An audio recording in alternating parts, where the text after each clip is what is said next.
50,000 years in the making. Australia has been built on heroes and heart. Explorers, builders, and the brave. This time, the birth of Big Australia, a multi-billion-dollar chance discovery, will come to define it. And a manufacturing industry will drive it. Against the odds, Australia will build a wonder of the world and an icon for the ages. This is the story of Australia. November 9, 1942. The Kokoda Track, Papua New Guinea. One of the toughest battlefields on Earth.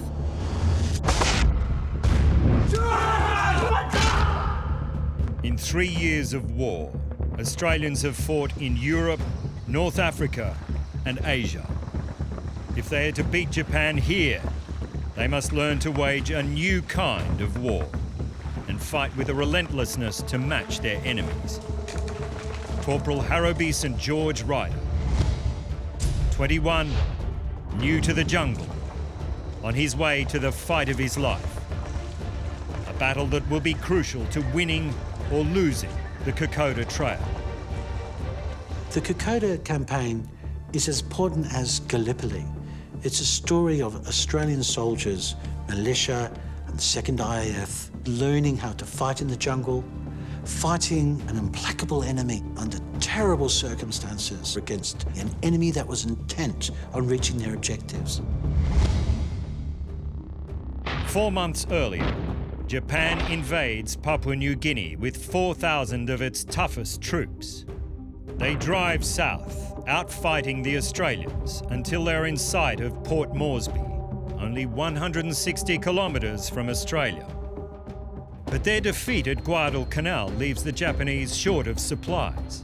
They withdraw to the villages of Oivi and Garari, where the Australians attack. After 5 days of fierce fighting, St George Ryder and his mates attempt to get behind the Japanese without being detected. The Australian generals take a calculated risk. They commit almost all their soldiers to the fight. If they fail, few combat troops will stand between the Japanese and Port Moresby. But before they can fight, both armies must survive the Kokoda Track. Steep, wet, mosquito-ridden, and home to an alarming array of tropical diseases. The track fells more Australians than the Japanese. Getting supplies in, the sick and wounded out, is a nightmare. Having walked the Kokoda Trail and walked through the jungle that they did, it would have been the closest thing to hell. It's a very, very scary, lonely place, not being able to see more than 2 metres in front of you, to actually hear the Japanese on the other side of the ridge, and how daunting it is for you because you can't actually shoot them until you see them. The main battlefront is now 7 kilometres behind St George Ryder and his men. By using rough, little-known trails, they've managed to move deep into enemy territory. Now they are within metres of the Japanese headquarters at Garari. They will either strike a decisive blow against Japan or be surrounded and killed. You flank wide. Alright, I'll wait on your call. The Japanese don't take prisoners, nor do they expect to be captured themselves. And they revel in the hand-to-hand combat of jungle warfare. Well, the Japanese don't know about retreat. They tend not to retreat. They would rather die than surrender. They're fighting for their emperor, for their honour, and they simply don't give in, which makes them an appallingly difficult enemy to fight. St George Ryder and his mates can see the layout of the Japanese defences, and they have the advantage of surprise.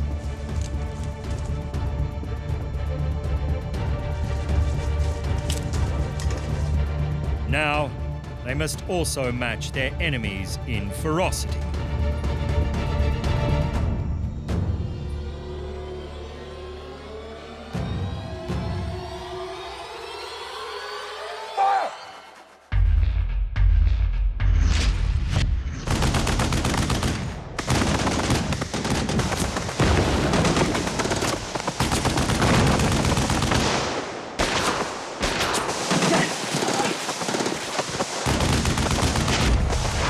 The Japanese are surrounded, but they hold their nerve, regroup, and hit back.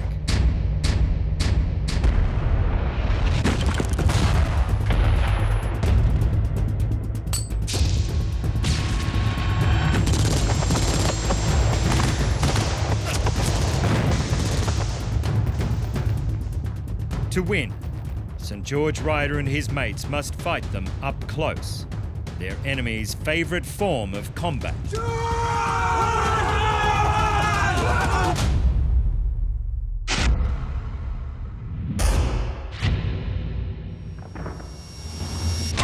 The Australians' daring gamble pays off. They will control Garari within hours. But St. George Ryder faces one more test of the resolve that will be required to win this war.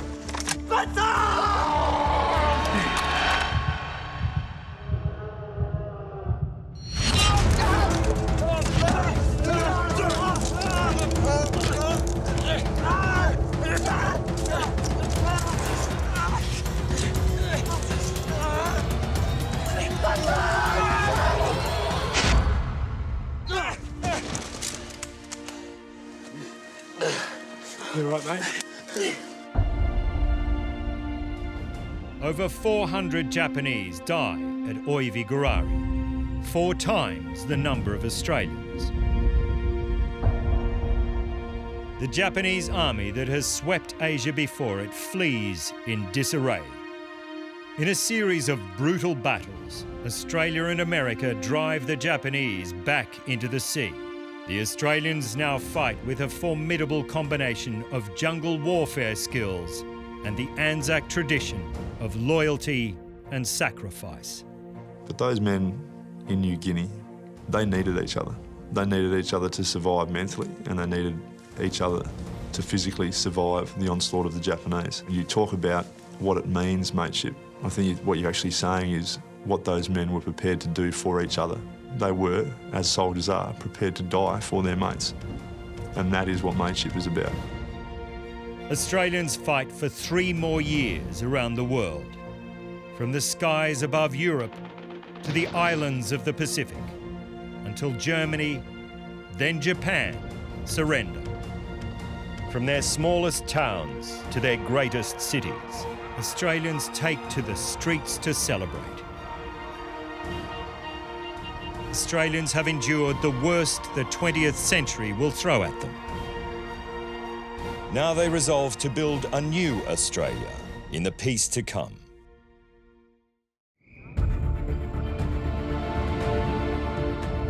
September 20, 1944, New York City. Laurie Hartnett arrives at General Motors headquarters.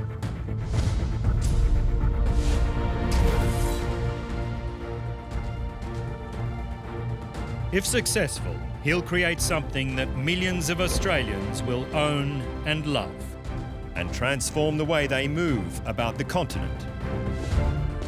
Hartnett heads up the small General Motors subsidiary in Australia.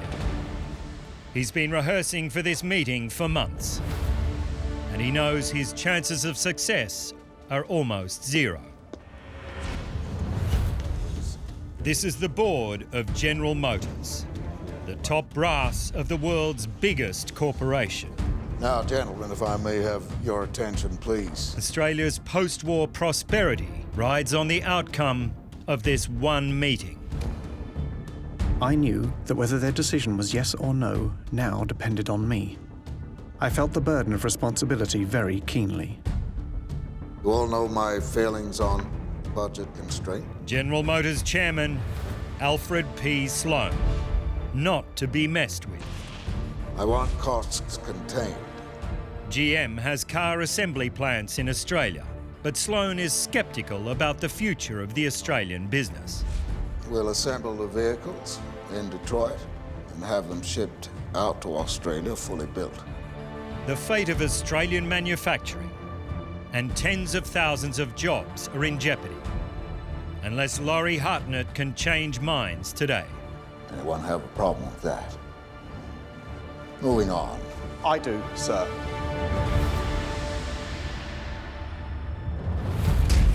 It's the dying days of the Second World War. In Australia, factories have been churning out guns, planes, and ammunition for the front line. It's a highly skilled, efficient workforce that could soon be unemployed. Hartnett's idea is to retool the munitions plants into car production lines. I would like to design and manufacture a brand new car. An Australian car for Australian conditions. Mr. Hartnett, I'm looking to reduce costs. You're talking about a massive expansion program. No, son, it's never going to happen. Well, let me tell you why it will. What the GM bosses in New York don't know is that Hartnett's Australian team has been working on a secret concept car for months. They call it Project 2000. In the 1940s, ordinary Australians aren't buying cars. They're too expensive. People live close to their workplaces and catch trams and buses. Milk and bread are delivered. Groceries bought at the corner shop. Hartnett believes Australians need an affordable car. Rugged enough to withstand Australian conditions and comfortable enough over its long distances. He's worked out everything from engine size to seat colour to door handles. We have fully operational foundries that produce the highest quality steel at the lowest possible price in the world. The Americans have little idea about Australia. Most believe people all live on sheep ranches. We live in cities and towns, but it's a big country and we travel vast distances.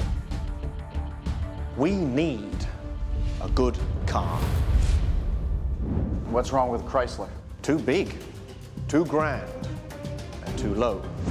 Big American cars guzzle gas, and fuel in Australia is expensive. What about the British Vauxhall? Too puny and underpowered. So you see, there is a gap in the market. So what's this venture going to cost us? Well, to get the whole operation up and running, sir, £3 million. In today's money, it's a $1.5 billion proposition. Alfred P. Sloan stared ahead thoughtfully. The other members doodled on their pads. No one spoke for a full minute. If you ask me, I think it makes damn good horse sense. To Hartnett's amazement, the chairman gives him the green light. But there are conditions attached, and they're big ones. The car must be based on a General Motors prototype. The US company also refuses to contribute a cent.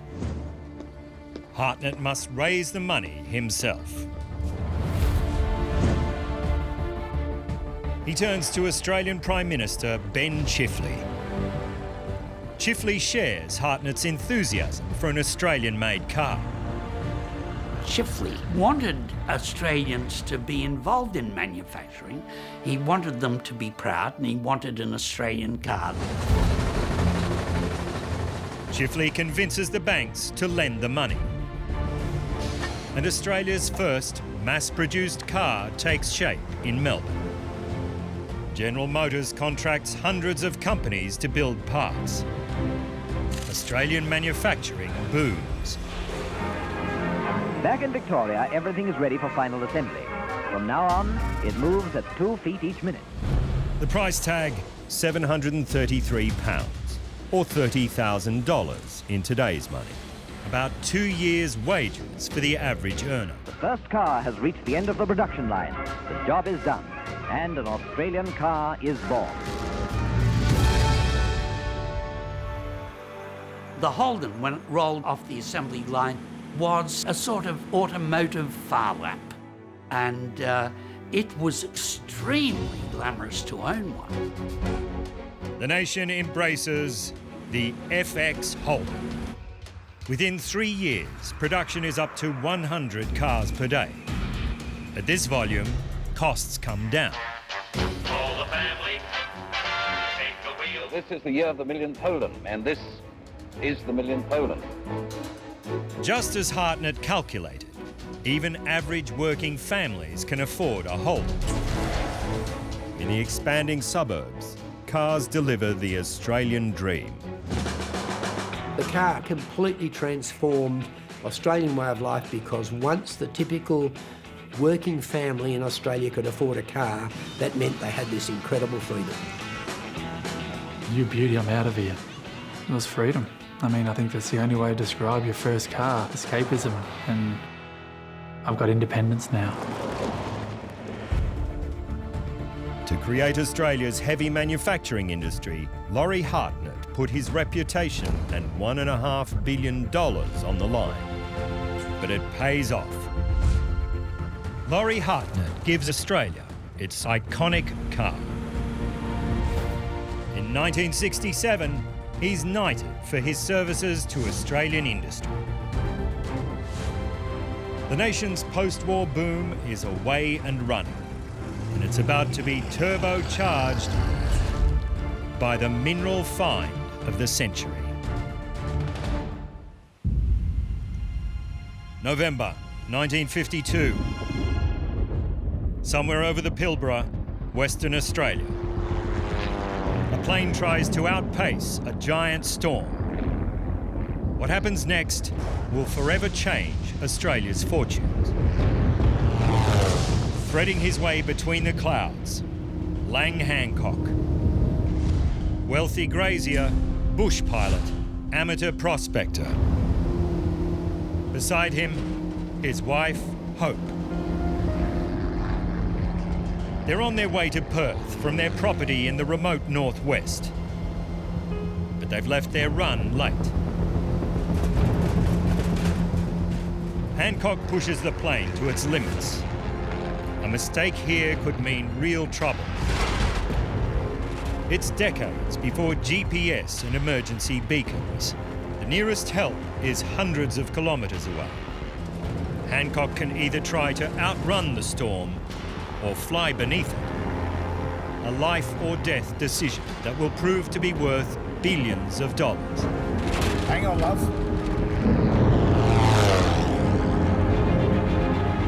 Below the clouds, he finds himself in a colossal gorge. It's so remote, it's all but unknown beyond its traditional owners. Then, something captures the amateur prospector's eye. I noticed the walls looked to me like solid iron. I was particularly alerted to it by the rusty-looking colour. The Hamersley Range, covering more than 100,000 square kilometres. Its rocks are more than 2 billion years old. They date back to a time when the atmosphere wasn't really breathable and the oceans would have been toxic. And all of that iron ore that was deposited is really rust. It's a gift from the most ancient period of Australian history to contemporary Australians. The nation's new mineral boom begins right here. But Lang Hancock is not the first prospector to discover the secret of the Hamersley.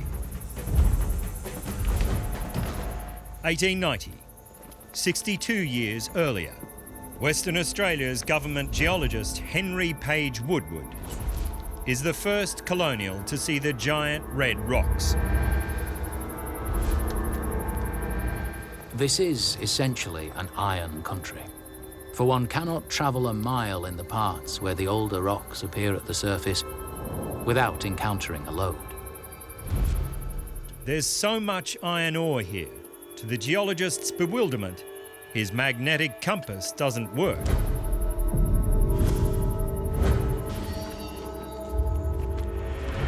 For the next half-century, it's thought mining in such a remote area is too difficult and unprofitable.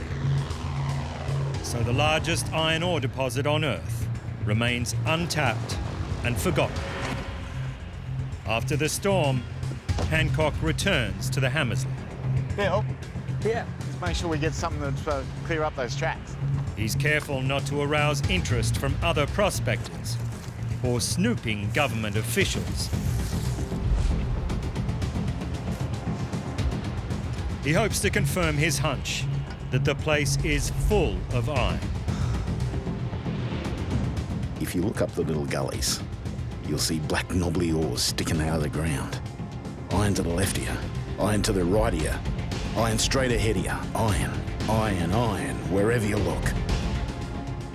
His timing couldn't be better.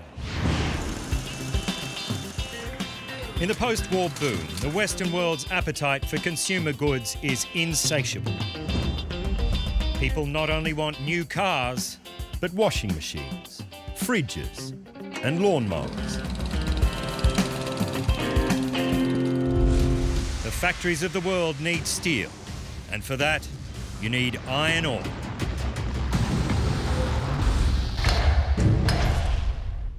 As he tests samples and checks maps, Hancock comes to an extraordinary realization.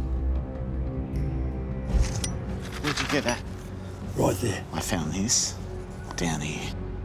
He estimates there's enough iron ore in the Hamersley Range to feed the nation's factories for 1,000 years. Hancock's sitting on $1 billion bonanza of red gold. He has just two problems. The federal government has embargoed iron ore exports. And in Western Australia, prospectors are banned from staking iron ore claims. For now, Hancock must bide his time. He kept it secret at the time, and even though it was generally known that Western Australia was very mineral rich and there was a lot of iron ore around, he was the person who actually decided to exploit it. Hancock gambles that no one else will come across his secret in the desert. 8 years later, Hancock's billion-dollar payday is almost in reach. He's waiting on news that new laws have been passed. 3 of Hancock's men hide out in the Pilbara scrub, waiting for a signal from their boss.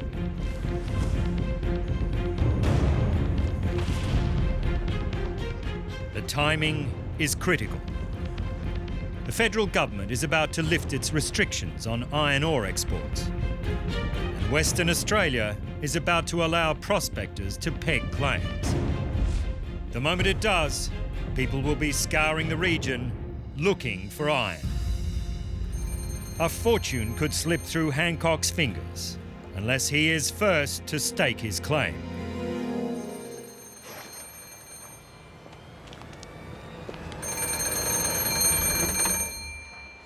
Hancock, you sure?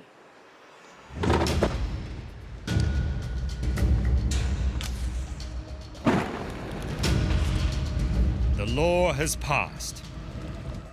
The fire is the signal that Hancock's men have been waiting for. All they have to do is write the date on the claim forms and hammer them into the ground.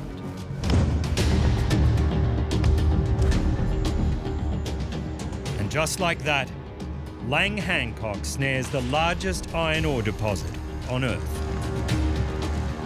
Well, they always say that victory goes to the brave, don't they? I think Lang Hancock certainly proved that. Waiting 8 years to get the opportunity to make claims was amazing. Hancock's discovery lays the foundation for Australia's greatest mining fortune.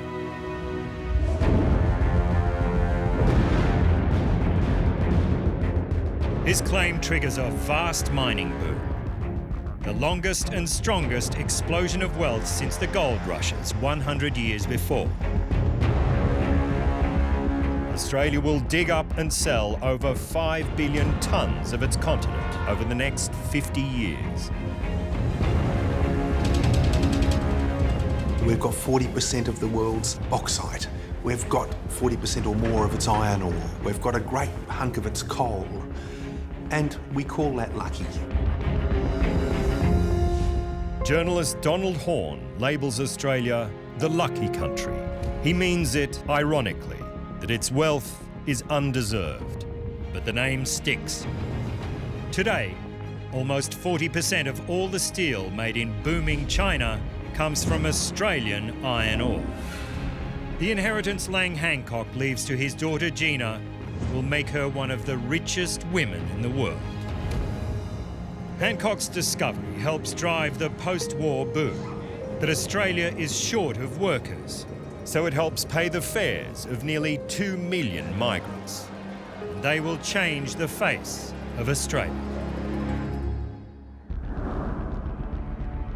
December 21, 1963, the Snowy Mountains, New South Wales. A construction site for Australia's most ambitious hydroelectric and irrigation scheme. One of the 7 engineering wonders of the modern world. Construction engineer Ken Crane. Dedicated, methodical.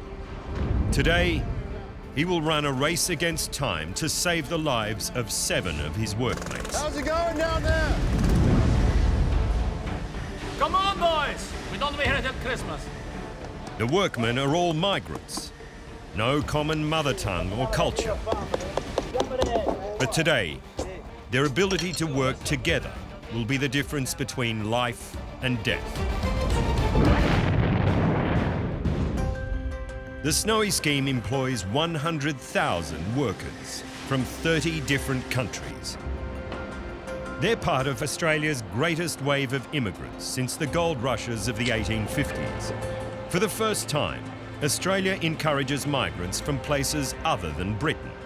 Many Italians, Germans, and Greeks are keen to leave homelands ravaged by World War II. To leave a devastated, war-torn country is to leave everything that you know and step into the abyss. We ready to go? Ken Crane and his team rush to complete a massive tunnel that leads hundreds of metres underground. It's their last concrete pour before they break for Christmas. Right, let it come. All right, good. We're having lunch in 10. Keep it coming, keep it coming. But no one notices a blockage in the concrete pipe. Nothing's coming down! Tons of wet cement are backing up. Boys! What are you doing up there? Nothing coming down our end! Keep it coming, keep it coming.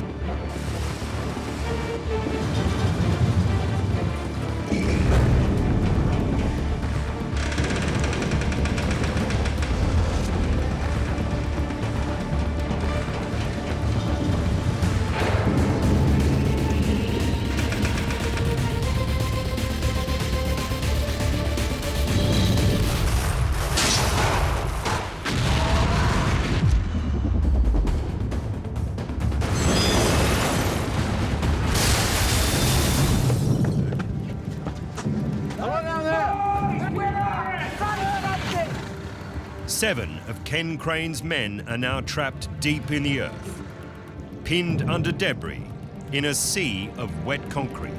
Hello!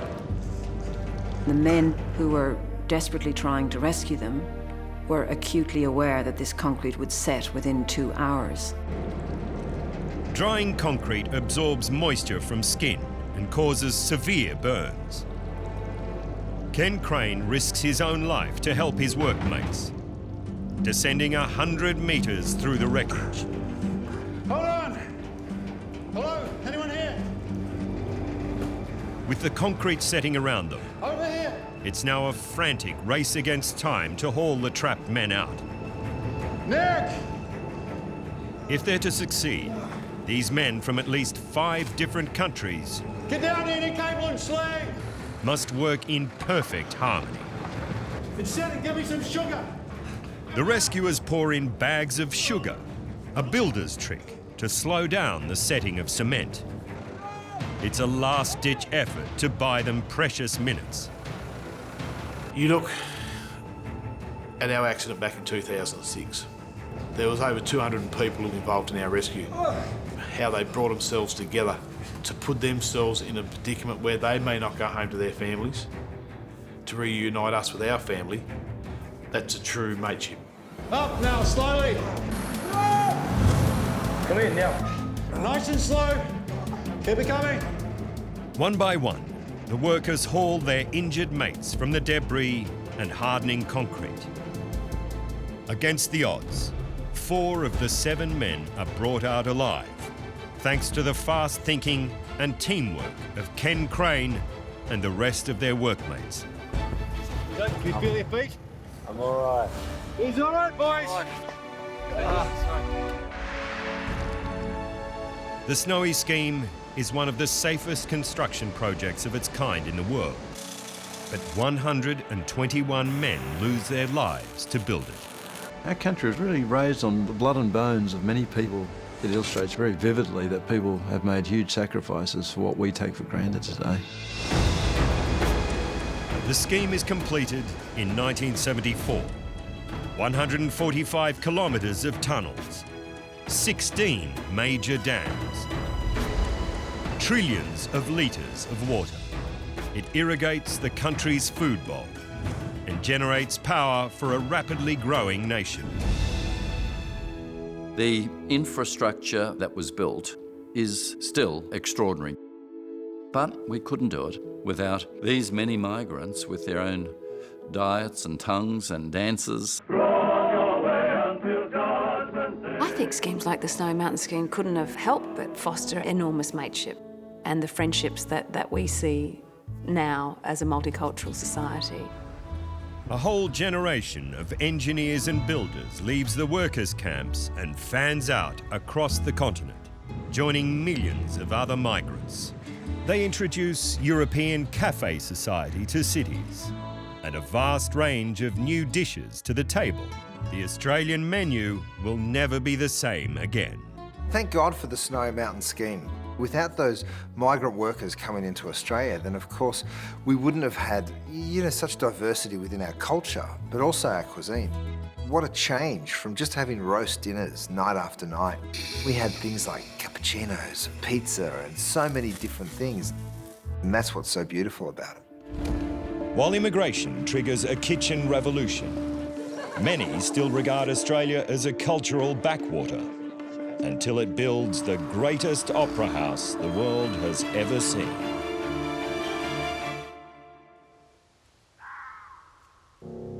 October 1961, Denmark. Architect Jørn Utzon is stuck. Halfway through construction of the most challenging building of his life, he has no idea how to make its massive roof. What he does tonight will decide whether he creates Australia's biggest white elephant or one of the greatest architectural masterpieces of the modern world. In Sydney, engineers have almost completed the enormous concrete podium for Utzon's Opera House. The problem is, despite many attempts, they can't come up with a way to build the geometrically complex roof. Utzon's design had one diabolical challenge. It was not made up, the Opera House, of a whole bunch of elements that were the same. In fact, they were all different. You couldn't find a harder problem. Utzon's out of answers, over budget, and out of time. If he fails to find a solution, the greatest work of his life and Australia's hopes to create an iconic cultural centre will remain a dream. 5 years earlier, in the 1950s, Australia is known as a land of kangaroos, sheep and wheat. But Australians are beginning to imagine a different country. There's a shift in the way Sydney-siders are thinking about their relationship to the harbour and the city in itself as a major cultural city. The state government, eager to put Sydney on the world map, decides to build an opera house on the site of an old tram shed. We wanted a grand structure to show that we did place a value on the arts and culture. The government stages an international design competition. From over 200 entries, it takes an enormous risk, choosing Jørn Utsen's extraordinary and ambitious design. Australia was able to sort of move outside of itself and embrace the work of a Scandinavian genius of architecture. I saw it as a building which one would see from above, would sail around, so people would see it as a round thing. Instead of making a square box, I made a sculpture. Utsen's design is for a shell-like roof that seems to float in the air. Each a sail, inspired by his childhood beside the sea. In 1961, it's on the edge of what's possible to build and not collapse. Construction begins. But Utsen is at loggerheads with the engineers. They want him to simplify his design so they can prefabricate sections and make building possible.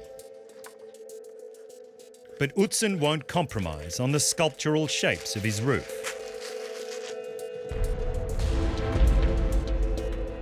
It's up to him to find a solution and bring them to reality.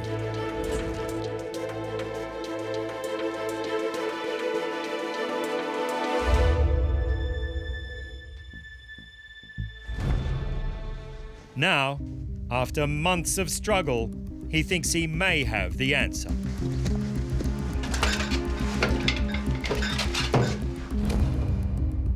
Utsen sees how the curved shells of the Sydney Opera House could be built.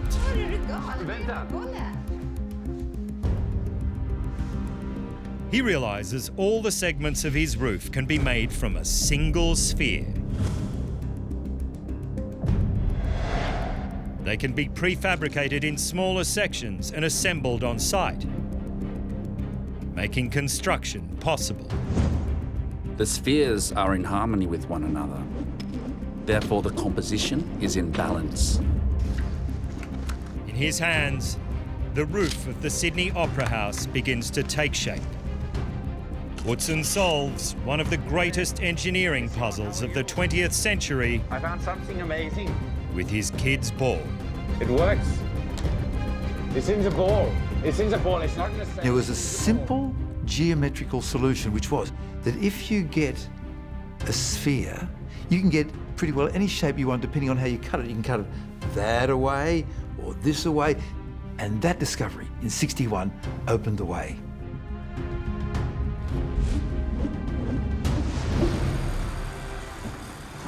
Half a world away, Utsen's theory is put to the test. Sections of the arches that will support the roof, each weighing 15 tons, are lifted into place by the strongest cranes in the world, shipped in especially from France. Like a giant Lego set, block by block, the Sydney Opera House comes together. Utsen's vision astounds Australians.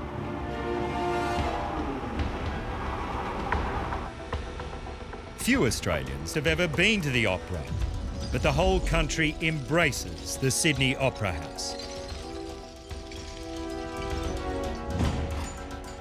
For the first time, engineers use computers to help calculate stresses and load bearers on the most complex roof ever built. It takes 14 years, $80 million, 10,000 workers, over 1 million tiles, and one ball.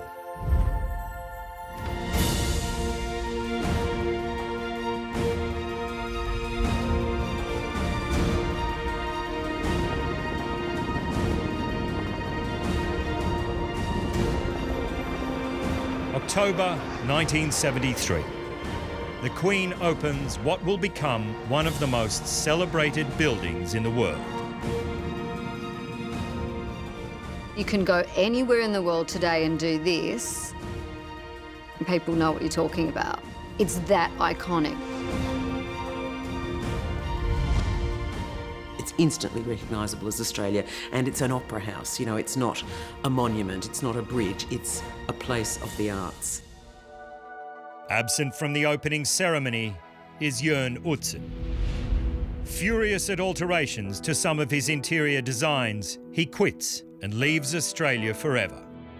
He will never stand inside his finished masterpiece. But his legacy remains with us. The site of the first sustained contact between Indigenous Australians and British colonists is now an international city, a symbol of the big ideas and giant gambles that reshape Australia. The Sydney Opera House is a global centre for the performing arts. Australia's cultural coming of age has begun. But ancient forces still define life on the island continent. Australia's most destructive cyclone is about to hit Darwin.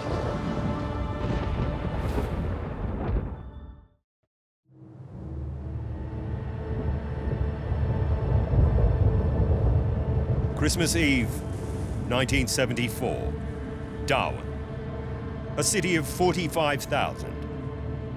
Almost everyone lives in fibro or weatherboard houses, built quickly as the suburbs expand. Darwin is Australia's most isolated city. Today, the second cyclone warning of the season. Locals reckon this one will miss or fizzle out, just like the last one. Home late from her shift at the hospital, Dr. Ella Stack, obstetrician, city councillor. She's taking no chances. Hey boys, downstairs now. Hey, now. You're spoiling Christmas. Where's your dad? He's in there. All right, downstairs now, thank you. She knows that if a big cyclone hits, their fibro house will offer scant protection for her family. We can expect Category 5 cyclones through the wet season in that part of the world, and they are unimaginably vast engines of destruction.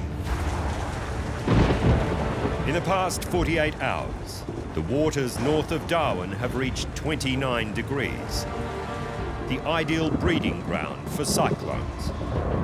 Moist air rises. 6 kilometres up, it starts to spin. Tracy is Australia's most powerful storm since records began. It moves slowly south. At first, it appears the storm will miss Darwin. But at 9:30 a.m. on Christmas Eve, Tracy abruptly changes direction. Now Darwin lies directly in its path. The cyclone is imminent. We present this advice from the Darwin Weather Bureau. Hey, Tom. Tom, get up. 11 p.m. Hey, Tom. Cyclone Tracy is an hour from landfall. But already the wind speed is more than 100 kilometres per hour. Can you get our mattress? I'll get the torches. Ella reckons the safest place in her house is the smallest bedroom downstairs. Tom! Come on. Now, everybody sit down there. Can you take that torch? Hey, okay, just wait here. You sit down and wait here. We'll be back in a second. Only minutes after Ella moves her husband, the storm delivers its first blow to the Stack family home. Exactly where Tom Stack was sleeping. Come on, let's get back to the boys. Yeah. I can only imagine what it would have been like. You're a very long way from help. There'd be no power, food, clean water would be issues for you. You'd be wondering about whether to have your family stay with you or evacuate, and if evacuate, then how and where.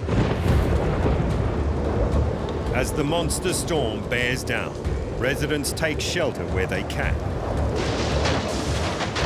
Tracy tears into the Stack family home with winds that peak at 217 kilometres per hour. Cyclone Tracy tracks directly over Darwin. For 6 terrifying hours through the night, her full force batters the city. We could hear the house falling to pieces around us. They were the most unspeakable 6 hours of our lives. The terrible thing about Tracy was that when it hit was in the dark, all the electricity went, and then suddenly everything turned into a weapon of destruction. A straw from a broom could penetrate through 6 inches of wood. Everything was a potential projectile of death.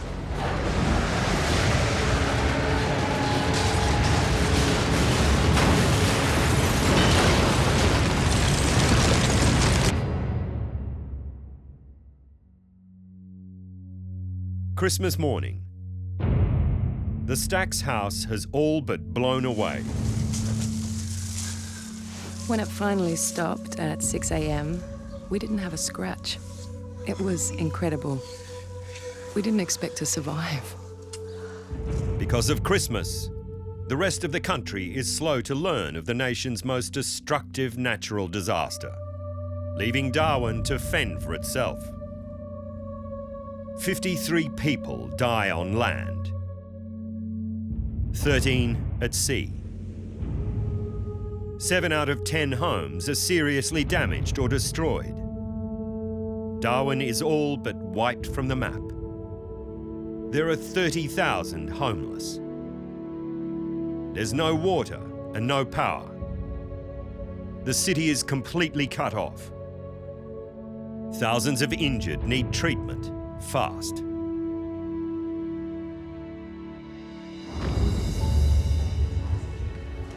Dr. Stack takes charge. The hospital is flooded and overwhelmed. You right? Ella sets up an emergency clinic at Darwin High School, where 11,000 residents take shelter. She sends teams to search ruined pharmacies for medicine. Kate, I need disinfectant and more bandages. Where do you want this? Just down there. Serious bleeders only in this line. She sterilises instruments one by one on a camp stove. Over 5 days, she treats hundreds of the walking wounded. Ella did what I hope most medicos would do, and that is put her own needs aside for the needs of others. But I think what is most commendable about what she did was to create that little hospital. Here, can you hold that? Just use your good hand. Darwin Mayor Tiger Brennan helps out. Tiger, you see these? Got broken glass, flying tins, splintered timber, fibro fragments. Yeah. Their houses disintegrated. They had no bloody protection. You okay? Yeah. If we rebuild like before, this will just happen all over again. Most of the injuries and deaths are caused by falling or flying pieces of Darwin's flimsy buildings. Well, you're forming the reconstruction committee. Oh, it's too much. Well, you find someone who can. What? Me? I don't have time for this. Ella Stack is elected Mayor of Darwin in May 1975, the first woman to lead an Australian capital. She presides over a smashed city. Only 6% of homes are habitable. 80% of the population evacuates to the southern states. Many will never return. Engineers study the destroyed homes before new ones are built. This time, there will be no shortcuts. Ella Stack insists on a completely new building code. After Tracy came through, the housing standards were completely reset. And so the houses had to be built on concrete pads with steel structures and everything tied to everything else and everything locked out so that if something tried to lift it off, it could not. Darwin's post-Tracy building code becomes standard for Australia's north. The powerful storms that rage across the top of Australia won't change. But Australians' ability to withstand them will. The city Elistac helped rebuild is a symbol of Australia's enormous growth after the Second World War. But the boom times spark a social revolution, new ideas and discoveries that will come to define the Australia of today.